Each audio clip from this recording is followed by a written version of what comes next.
Hey YouTube, Mark Coffman here, and today I picked up an Executive. Now this looks brand new, doesn't it? I mean, this looks fantastic, but I actually picked this up on eBay for $12.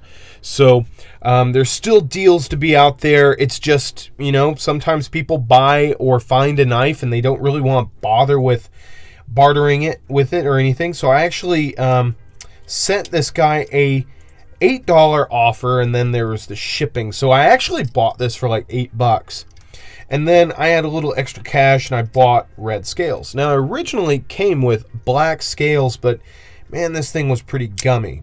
So this knife I suspect is probably from the early to late 90s. The Tang stamp probably dictates that. It's got the large V there, but what kind of gives that away is the scissors. The scissors switched over to having a groove in them in the mid 90s to late 90s. So they started adding that groove there to retain the spring.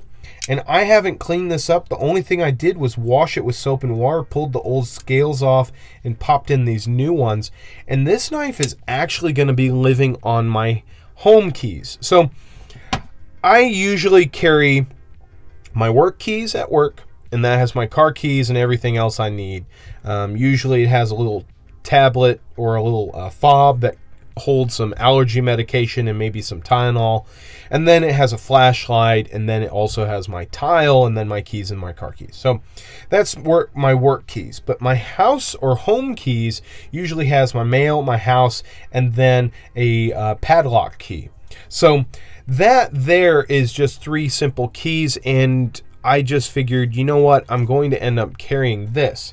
Now, this here is the Executive. It's used by MacGyver. It's been used by many different people, a little more resourceful than I am. But I will say this is one of the most compact 74mm knives you can possibly carry, and it has so many different tools. Now, on the Executive, you have nail file, you have scissors, main blade, and then you have a really small blade here, and I always use that for packages, and then you have an orange peeler with a flathead screwdriver. So for me, this is very useful around the house. I usually carry a knife with me around the house, but it's summer right now, and we're getting ready to go into October, and it's going to be just humid, and really, I just don't want to carry a bunch of stuff when I'm at home. So I just want to carry my keys and a simple knife to get me through the rest of the day. So this is the Executive. Recently picked this up. I hope you guys enjoyed this video. Till the next one, I'll talk to you guys later. Bye-bye.